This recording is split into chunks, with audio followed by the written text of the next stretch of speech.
That's a good boy. You should be able to get out of here. Alright.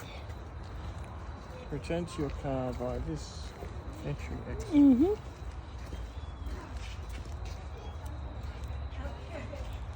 Tingnan mo yan, oh. Mas maganda pa yung bahay dyan. Yung bahay niya siya sa bahay ng mga tiyanak ko at mga duwende ko. Pilipinas. Okay, Han. Yep.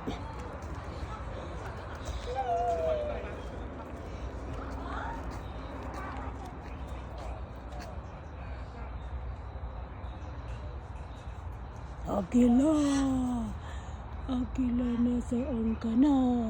Isang bala ka lang.